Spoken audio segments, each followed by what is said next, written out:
Today I'm out here in snowy British Columbia taking a look at the 2019 Mazda CX-5. This is Mazda's best-selling vehicle in the United States, and it has also been a long-time favorite here at Alex & Autos because the CX-5 is simply gorgeous to look at. It also is fun to drive. But the CX-5 has had a few problems in the past. It's not as accommodating on the inside as some of the larger compact crossovers, and it hasn't had as much power under the hood as some of them either. But at least one of those things has been changed for 2019 because we now get a new turbocharged engine under the hood. And for folks that were waiting for Apple CarPlay and Android Auto, we finally have that on the inside as well. To top things off, Mazda then decided to give the CX-5 a bit of a suspension tweak, but it's at this point that I should say we haven't really been able to test the dynamics of the CX-5 because obviously it is snowing and we have received about 2 feet of snow over the last 24 hours. And that has meant that we have not been able to 0-60 test this. We haven't been able to handling test it either. 2019 doesn't change much in terms of the overall looks of the CX-5, so we have basically the same front end that was going on in 2018. LED headlamps up here, LED fog lamps below, and this very attractive grille. There's kind of a little split right here, so you can actually stick your hand between this painted section and this chrome bar right there. It definitely looks like a mini Mazda CX-9. It's a very attractive look. Behind that large Mazda logo is a radar sensor because this vehicle does have radar adaptive cruise control, autonomous braking, all those other active safety features as well. One of the areas where the CX-5 falls behind the competition is overall interior room, especially cargo room behind the second row. Now that does not change for 2019. Part of that is because at 179.1 inches long, this is on the small side of the segment, but the rest of that has to do with the overall design and overall priorities of the CX-5. You'll notice that the CX-5 has a longer hood up front. Part of that is due to the drivetrain design under the hood, and part of it is just because it gives you this gorgeous looking side profile. The reality to that is that we get a little bit less overall interior room, and then Mazda decided to prioritize rear seat accommodations for the interior, giving us a smaller cargo area in the back, but rear seat legroom and front seat legroom that is actually quite competitive in this segment. Out back, we find more LEDs in the tail lamp modules, dual exhausts at the bottom, and I have to say that the overall design of the rear end actually reminds me a little bit of modern Infinitis, which is not a bad thing to be reminded of when we're talking about a mainstream crossover. Under the hood, we find the same 2.5-liter four-cylinder engine in the base models that we saw last year. It produces 187 horsepower and 186 pound-feet of torque. It's mated to a 6-speed automatic transmission, which is a few gears behind a lot of the competition now. That will give us 28 miles per gallon if you choose front-wheel drive, 26 if you choose all-wheel drive. But we're here to talk about the turbo. The turbo engine is based off of that 2.5-liter engine, but there are obviously some significant revisions in order to bump power up to 250 horsepower and torque all the way up to 310. Now this engine is designed to run on regular unleaded or premium unleaded. It's your choice. If you feed it regular, it will produce 227 horsepower. If you feed it premium, it will produce 250. Front seat comfort in the CX-5 is fairly good, but these seats are not quite as adjustable as we find in some of the competition. 2019 has not brought us, for instance, 4-way adjustable lumbar support, and even in this top-end trim, which is theoretically trying to compete with luxury or near luxury entries, we don't have things like an extending thigh cushion. We do, however, have a tilt telescopic steering column with a large range of motion, and we now have heated and ventilated front seats. Now it's worth noting that the front passenger seat does not have the same range of motion as the driver's seat. Even though the CX-5 is a little on the small side for this segment, as I said before, they've really prioritized rear seat room. And that's why we find overall combined legroom figures that are very similar to the larger Nissan Rogue and only 1 inch shorter than the Honda CR-V. This is actually a very comfortable back seat, and overall headroom is very good for this segment. I still have about 2 inches left or so sitting very upright in this seat. There's definitely enough room if I wanted to scoot all the way over to the right side where this front seat was all the way back in its tracks. Now keeping in mind this is a compact crossover, if this seat is leaning back like it is here, then you are going to have to straddle it a little bit. As you'd expect out of a crossover, the rear seats fold down, but unexpected for this segment, we actually have a 40-20-40 folding rear seat back. This is another feature that I really love about the CX-5.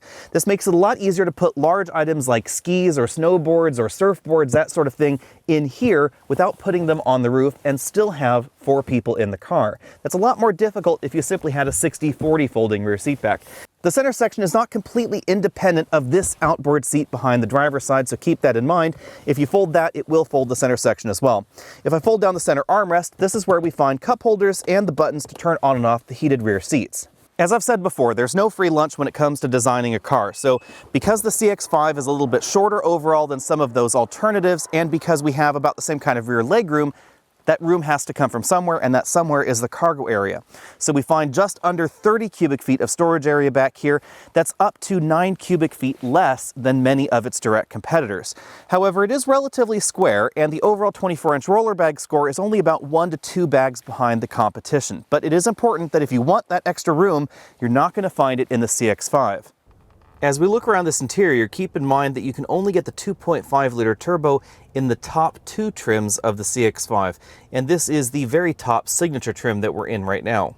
We have a pretty standard-sized moonroof right there over the driver and front passengers' heads, height-adjustable shoulder belts for the driver and front passenger, and two-way adjustable headrests. It's a little bit difficult to tell on camera, but the leather in this vehicle is a dark brown leather, very similar to what we see in the Mazda 6 signature. The center sections of the seat back and bottom cushions are perforated because these seats are both heated and ventilated in this trim. Bearing in mind that we are in a mainstream vehicle, we still find a combination of hard and soft touch plastics on the front doors.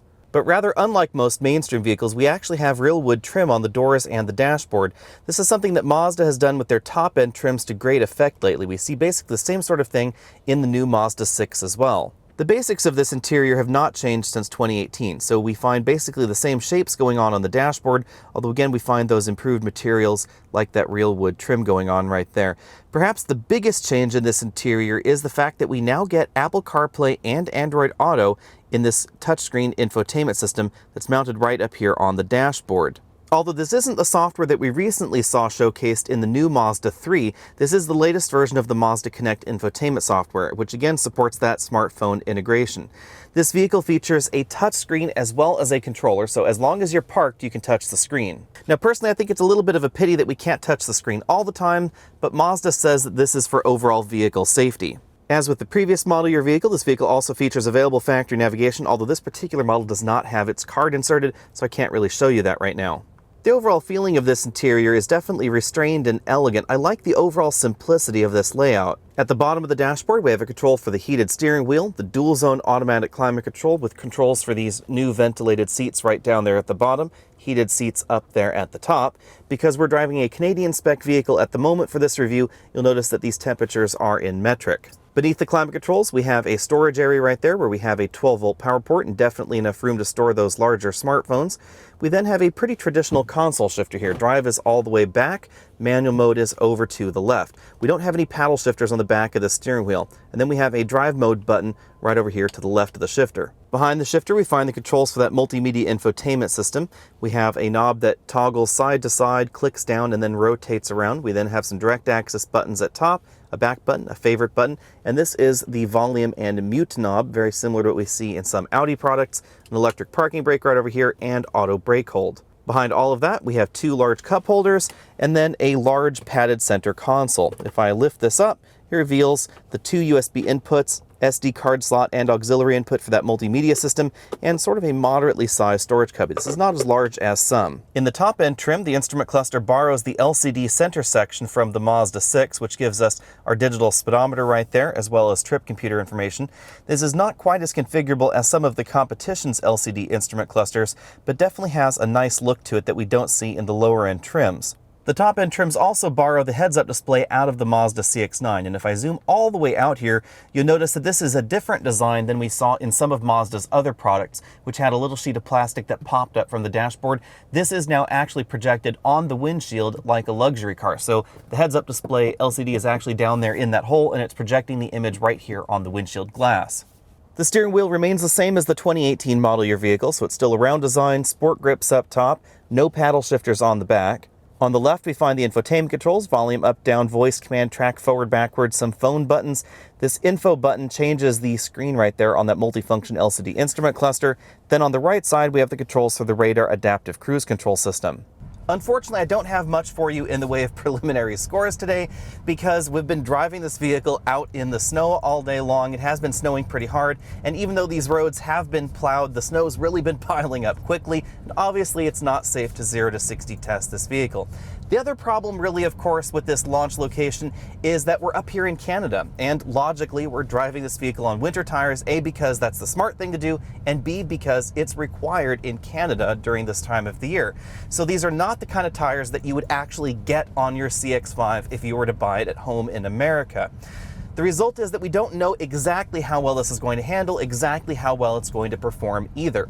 But I do have some suspicions, and I suspect that our 0 to 60 time is going to be right around 6.4 to 6.5 seconds. Very, very similar to the Mazda 6. That's because we get the same engine under the hood. The two vehicles are close in terms of overall curb weight. This is actually a little bit heavier than that Mazda 6. But we have all-wheel drive available, and if you choose all-wheel drive, you're going to be able to apply all that power more easily than in the Mazda 6.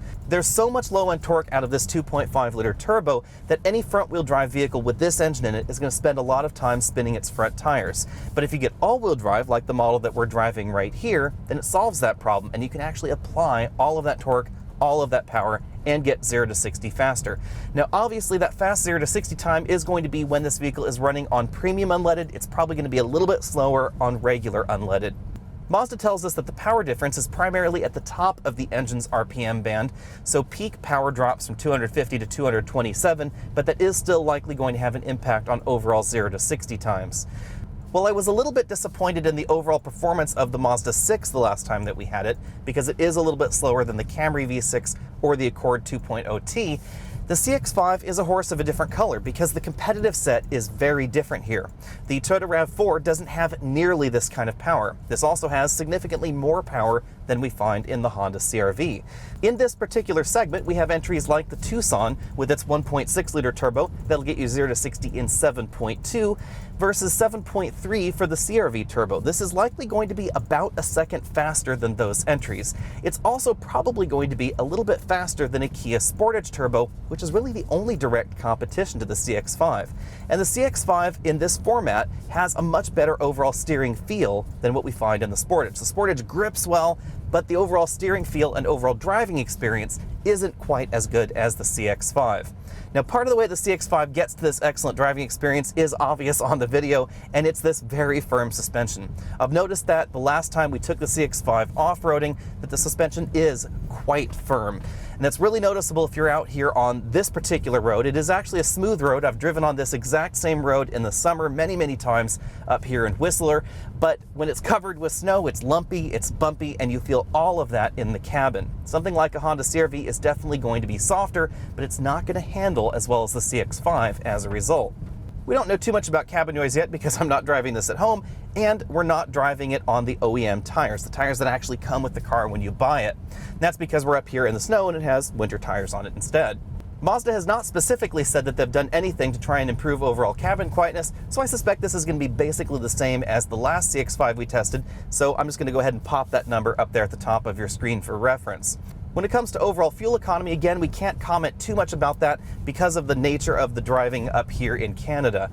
I expect this is probably going to be right around that 24 to 25 mile per gallon range, depending on exactly how you're driving the vehicle. That's basically what the EPA says we should get in the CX-5.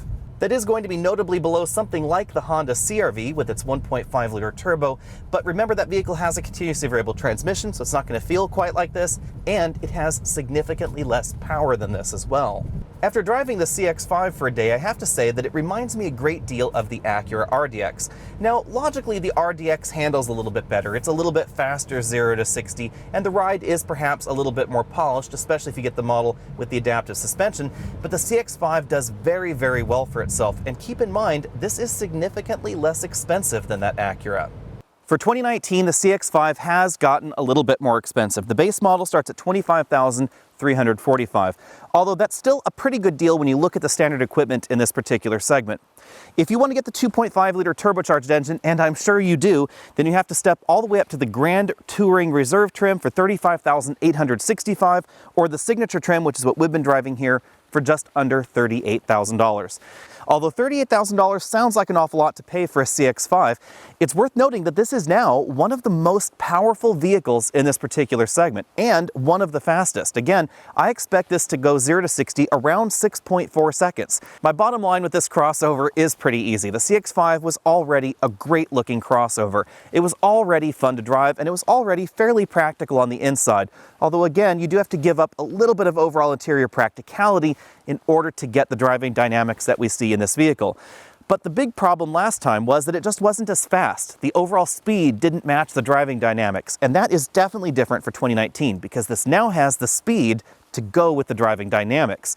Now, it still may not necessarily be the best handling entry in this segment, but that's very easy to solve aftermarket. If you put summer tires on this Mazda CX-5, it would honestly handle just about as well as a BMW X1 or X2. That's saying a lot for a vehicle that costs thousands and thousands of dollars less than a luxury or near luxury vehicle. Be sure and let me know what you think about that down there in the comment section below. And of course, stay tuned because I should be able to get my hands on one of these for a complete review back in sunny California where it is not snowing in the middle of January or so. If you haven't already done so, go over to facebook.com/AlexandAutos so you can see what I'm driving this week.